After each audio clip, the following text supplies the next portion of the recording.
पंख निकल गए हैं इसके। ऋषभ एक बहुत ही अमीर घर का इकलौता लड़का था। पैसे की कोई कमी नहीं थी। पूरा दिन बस भाग दौड़ में ही निकल जाती थी। एक दिन घर पर ऋषभ अपनी माँ से कहता है, माँ मैं दौड़ भाग से थक गया हूँ। मतलब काम करना है वो ठीक है, पर अब मुझे सेटल होना है। अरे बेटा, तूने तो मेरे मन की बात कह दी। तुम्हारे लिए बड़े बड़े घर से रिश्ते आ रहे हैं। मैं तो इंतजार ही कर रही थी कि कब तुम इस बारे में मुझसे बात करोगे। नहीं माँ, बड़े से बड़ा खानदान नहीं चाहिए मुझे तो एक सादी सी लड़की चाहिए जो ये चकाचौंध से दूर रहती हो। अरे पर बेटा, वो हमारी सोसाइटी में एडजस्ट कैसे करेगी? माँ हम सिखा देंगे, थोड़ा बहुत ढाल लेंगे, पर अब मुझे चकाचौंध की दुनिया वाली कोई लड़की नहीं चाहिए। ठीक है बेटा, जैसी तुम्हारी मर्जी। ऋषभ अपने मन की बात कहकर अपने काम से दूसरे शहर की तरफ निकल जाता है। वो कुछ दूर ही पहुंचता है कि तभी एक गांव के पास उसकी कार खराब हो जाती है। वो मन ही मन सोचता है, ओहो, इसे भी यहीं खराब होना था। अब क्या करूं मैं? यहाँ कोई दिख भी नहीं रहा, ना पानी है मेरे पास और ना ही कुछ खाने को। वो आसपास नजर दौड़ाता है पर उसे कुछ नहीं दिखता। वो अपनी कार में जाकर आंखें बंद कर सीट पर सर टिकाकर बैठ जाता है। थोड़ी देर में रीमा वहां से पानी लेकर गुजरती है। ऋषभ को ऐसा लेटा देखकर वो उसकी कार का शीशा बजाती है। साहब आप ठीक है? ऋषभ एकदम चौंक कर उठता है। वो आंखें मलते हुए रीमा को देखता है। रीमा बहुत ही सुंदर थी। वो कार से उतरता है और थोड़ी इंग्लिश में बातें करने लगता है। साहब, ये आप क्या बोल रहे हैं? मुझे कुछ समझ में नहीं आ रहा। ऋषभ उसकी तरफ खींचता चला जाता है, जैसे कि जिसकी उसे तलाश थी वो उसे मिल गई हो। वो उसे ताकता ही रहता है। रीमा उसके कंधे पर हाथ रखती है। वो मैं ये कह रहा था कि मेरी कार खराब हो गई है और मुझे भूख भी लग रही है और प्यास भी। अरे साहब, तो इतनी देर से क्यों नहीं बोल रहे हैं? चलिए मेरे साथ। रीमा जब देखती है कि वो काफी थका हुआ है तो वो उसका हाथ पकड़कर बड़े ध्यान से अपने घर ले जाती है। खाना पानी खिलाती है। थोड़ी देर आराम करके ऋषभ दूसरी कार मंगवा लेता है और वापस घर आता है। घर पर, माँ मैंने लड़की देख ली है और मैं बस अब उसी से शादी करूँगा। अच्छा, कहाँ की है, कैसी है, कितनी अमीर है और कहाँ मिली तुझे? माँ इन सब सवालों का जवाब मैं नहीं दूंगा, मैं आपको उससे मिलवाऊंगा। चलिए मेरे साथ। ऋषभ उसी समय अपनी माँ को रीमा के घर लेकर चलता है। जैसे जैसे रीमा का घर पास आने लगता है वैसे वैसे रिम्मी का दिल बैठा जाता है।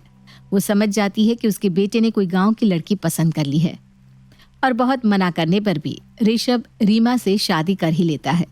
रीमा खुशी खुशी ऋषभ के घर आ जाती है। वो इतना बड़ा घर देखकर एकदम चकरा जाती है। ऋषभ उसे अपने कमरे में ले जाता है।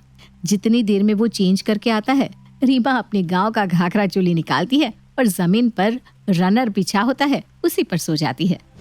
अरे उठो, यहाँ जमीन पर क्यों सो रही हो? अरे ये चटाई तो है, तो हम तो इसी पर सोते हैं। अरे पहले की बात और थी, ये इतना बड़ा पलंग है ना, चलो इस पर आकर सो जाओ। ऋषभ के कहने पर रीमा पलंग पर जाकर सो जाती है। पर जब सुबह ऋषभ देखता है तो वो वहीं जमीन पर सोई हुई थी। सुबह सब नाश्ते के टेबल पर मिलते हैं। सबको नई नई बहू के हाथ से खाने का इंतजार होता है और सब इंतजार कर रहे थे कि वो क्या नया गहना पहनेगी। पर जैसे ही रीमा कमरे से आती है सब उसे अजीब नजरों से देखते हैं। अरे ये क्या पहन रखा है? रीमा ने अपनी माँ के जमाने की घाघरा चोली पहन रखी थी, वो भी गोल्डन कलर की। रिमी उसे चेंज करवा कर अपनी यहाँ की साड़ी और गहने पहनाती है। सब टेबल पर उसका नाश्ते पर इंतजार कर रहे थे। तब वो देखते हैं कि वो रसोई में बड़ी सी कढ़ाई में हलवा चढ़ा देती है और टन टन टन करके चम्मच बजाने लगती है। रिम्मी को सब मेहमानों के सामने बड़ी शर्म आती है। वो फटाफट रसोई में जाकर उसको गैस के सामने से हटाती है और बाहर लेकर आती है। अरे हमारे यहाँ तो नई बहू ही खाना बनाती है, मीठा बनाती है, यहाँ नहीं होता क्या? नहीं, हमारी सोसाइटी में नहीं होता। रिम्मी उसे बाहर लेकर आती है। रिम्मी उसके लिए टेबल पर जगह बनाती है, पर रीमा तो अपनी चटाई लगाकर जमीन पर बैठकर हाथ से खाना खाने लगती है। सब उसे घूर घूर कर देख रहे थे। ऋषभ भी अपना सर पकड़ लेता है। अरे रीमा, बार बार ये चटाई पर क्यों बैठ जाती हो? वो उसका हाथ पकड़कर अंदर ले जाता है। सबके जाने के बाद रिम्मी और ऋषभ उसे अपनी सोसाइटी के तौर तरीके सिखाते हैं, बताते हैं। रीमा सब कुछ बहुत जल्दी अपना लेती है। अब मैं अपने आप को इनके जैसा ही बना लूंगी। वो उसी दिन बिना किसी को बताए पार्लर चली जाती है। 4-5 घंटे पार्लर से वापस आती है तो सब उसे देखकर एकदम घबरा से जाते हैं। उसने अपने बाल पूरे लाल करवा लिए थे। अरे ये क्या करवा लिया, कितनी अजीब लग रही हो। I colour hair, you told I village. हैं, क्या बोल रही हो? जैसे बात करती थी वैसे ही बात करो ना। You tell me to modern. हे भगवान, पता नहीं क्या बोल रही है ये। वो कुछ नहीं बोलती, बस बाल झटकते हुए अपनी सास के पास चली जाती है। रिम्मी भी उसे देखकर घबरा सी जाती है। उसके हाथ से चम्मच छूट जाती है। लुक गुड, ब्यूटीफुल, क्यों MIL? ऋषभ, ये इसने क्या कर लिया है? और आज शाम को पार्टी है। कोई बात नहीं मम्मी, मैं समझा दूंगा। शाम को काफी ऊंचे लोग रिम्मी के घर आते हैं। अरे अपनी बहू को बुलाओ ना, क्या पिछली बार की तरह घाघरा चोली पहन कर आ रही है? सब दबी दबी हंसी में हंसने लगते हैं। इतनी ही देर में रीमा हाई हील और मॉडर्न गाउन में लड़खड़ाती हुई सीढ़ियों से उतरती हुई आती है। वो 2-4 सीढ़ियां ही ठीक से उतर पाती है कि फिर से लड़खड़ा जाती है और गिरती पड़ती नीचे आती है। सब उसे देखकर हंस हंस के पागल हो रहे थे। लाल बाल, गहरा मेकअप और ऊंची साड़ी में वो बहुत ही अजीब लग रही थी, पर उसको लगता है कि सब उसे देखकर मुस्कुरा रहे हैं। अरे वाह, लगता है मेरा ये रूप सबको बहुत अच्छा लग रहा है। अभी तो इन्होंने मेरी इंग्लिश नहीं सुनी। और वो बोलना चालू करती है। Hello hello hello, from your ऊंची society, talk English and wear modern कपड़े। सब जोर जोर से हंसने लगते हैं। रिमी और ऋषभ थोड़ा कवर अप करते हैं। रीमा सुनो, तुम ना इतने हैवी कपड़े और मेकअप में परेशान हो जाओगी। जाओ थोड़ा सा हल्का मेकअप कर लो और कपड़े भी चेंज कर लो। अरे नो, लुक गुड, कंफर्टेबले। रिमी भी बहुत समझाती है, पर रीमा नहीं सुनती और सबके साथ लंच के लिए टेबल पर बैठ जाती है। अपने आप को मॉडर्न दिखाने के लिए वो पापड़ को कांटे छुरी से खाने लगती है और पापड़ पूरा चूरा चूरा होकर जमीन पर बिखर जाता है। सब उसे अजीब तरह से देखने लगते हैं, पर उसे कोई फर्क नहीं पड़ता। वो अब लड्डू को कांटे से तोड़ने लगती है और लड्डू में इतने जोर से कांटा लगाती है कि वो उछलकर सिम्मी के सर पर गिरता है। अरे अरे रिम्मी, ये क्या कर रही है तुम्हारी बहू? अरे सॉरी, मैं माफी मांगती हूँ। I am really sorry. अरे सॉरी से क्या होता है, कुछ सिखाओ इसे। वहाँ थोड़ी कहासुनी हो जाती है और घर का माहौल बिगड़ जाता है। सब चले जाते हैं। रीमा, तुम्हें समझाया था थोड़ा ढंग से रहने के लिए, तुम्हें समझ नहीं है क्या? क्या सही नहीं था? जैसे तुम लोगों की सोसाइटी में होता है वैसे ही तो किया मैंने। रीमा को समझ में नहीं आता कि अपने आप को मॉडर्न दिखाने के चक्कर में उसने अपनी कितनी हंसी उड़वा ली है। रहने दे बेटा, अब इसके पंख लग गए हैं, ये नहीं सुधरेगी। मोहन की माँ का अच्छा खासा बुटीक चलता था। पिता थे नहीं तो माँ ने अकेले ही मोहन को पाला पोसा। लेकिन बड़े होने के बाद अब मोहन की कहीं नौकरी नहीं लग पा रही थी। अरे बेटा, अच्छा खासा बुटीक चल रहा है ना, तो वहीं आकर बैठा कर।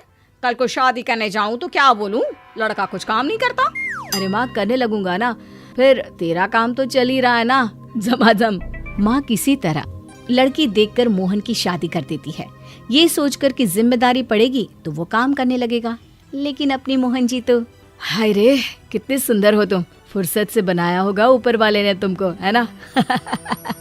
ऊपर वाले ने फुर्सत से बनाया ये नहीं, ये तो पता नहीं, लेकिन पार्लर वाली मैं ही सिलेक्ट करती हूँ, जो फुर्सत से मेरा काम करे, अच्छे से मेरा फेशियल करे, समझे? और हाँ, मैं सिर्फ महंगी पार्लर में ही जाती हूँ। अब मेंटेनेंस का खर्चा तो उठाना ही पड़ेगा ना। मीरा महंगे महंगे कपड़े, महंगे मेकअप और आए दिन बाहर खाने पीने की शौकीन होती है। अरे यार, अपनी माँ को बोलो ना थोड़े पैसे ज्यादा कमाए। आ जाती है 7 बजे दुकान बंद करके। अरे ग्राहक आ रहे हैं, काम हो रहा है तो 10 बजे तक काम कर लेना। हाँ, तुम बात सही बोल रही हो, मैं माँ से बात करता हूँ। वैसे तुम क्यों नहीं ज्वाइन कर लेती माँ को? औरत हो, औरतों के कपड़ों को ज्यादा अच्छे कैसे बना सकते हैं ये समझा सकती हो ना। तो ये था प्लान आपकी शादी का, कि मुफ्त की नौकरानी मिल जाए। अरे बाहर जाकर इतनी देर काम करना कोई आसान बात थोड़ी ना होती है। अब तुम भी तो ज्वाइन कर सकते हो माँ का बुटीक। हाँ, लेकिन मैं लड़का हूँ ना, अच्छा लगूंगा क्या लड़कियों के कपड़े सिलता हुआ? आय हाय, बड़े बड़े फैशन डिजाइनर्स को ही ले लो, सब लड़के हैं। क्या हुआ जो जाकर बैठ गए तो माँ की बुटीक में? अरे शहर में नाम है तुम्हारी माँ की बुटीक का। हाँ वो है, पर सच्ची बोलूं तो मेरे बस की बात नहीं है वो काम करना।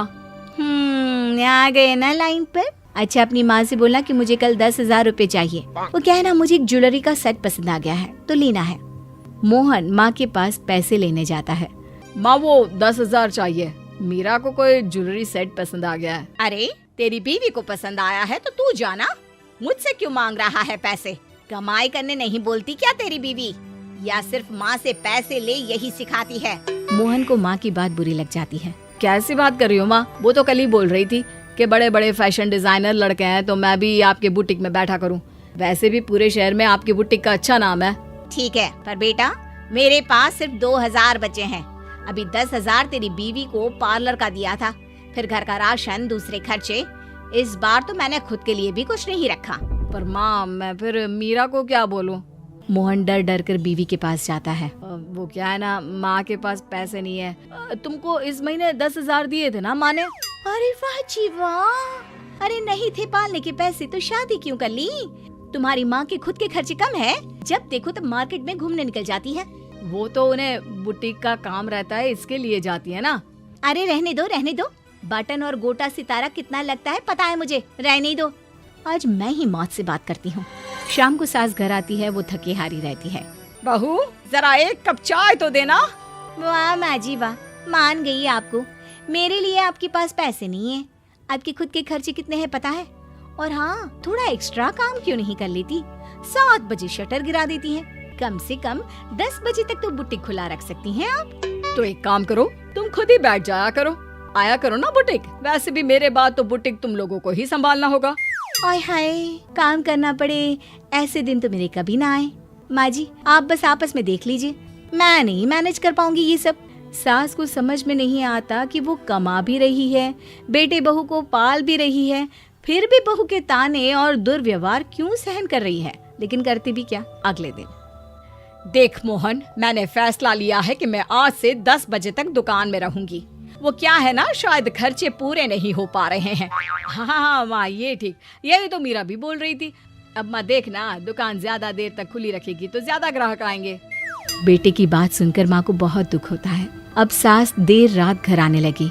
बहू खाना लगा दे। खाना लगा तो हुआ है टेबल पर, खा लीजिए, मैंने कौन सा आपके हाथ रोके हैं। अरे वो खाना ठंडा है बहू, जरा गर्म तो कर दे।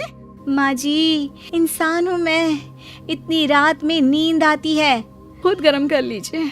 सास ठंडा खाना खाकर ही कमरे में चली जाती है।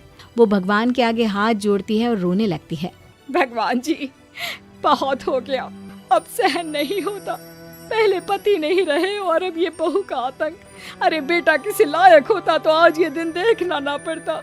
माँ रोकर सो जाती है, लेकिन उनकी आवाज देवलोक तक पहुँच जाती है। अब क्या था? अरे यार, ये सुबह सुबह कौन आ गया घर में परेशान करने को?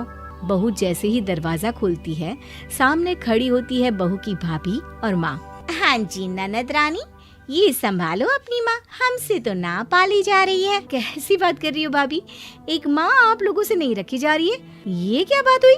माँ को पालना आसान बात है क्या? खर्चे कितने हैं पता भी है कुछ?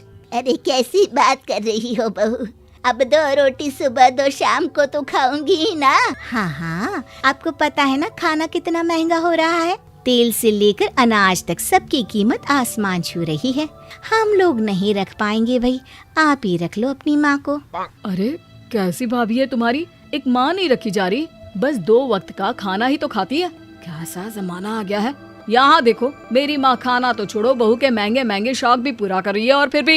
ये बोलते हुए वो चुप हो जाता है। बहू को एहसास होता है कि इस जमाने में जब माँ को बेटे का सहारा होता है और एक बीवी को पति का, ऐसे वक्त में वो सास की टेंशन बनी हुई थी। भाभी छोड़ दो माँ को यहीं, और हाँ आज से मैं सासू माँ के बुटीक में भी जाऊंगी, दिन रात मेहनत करूंगी और सासू माँ के साथ अपनी माँ का भी सहारा बनूंगी।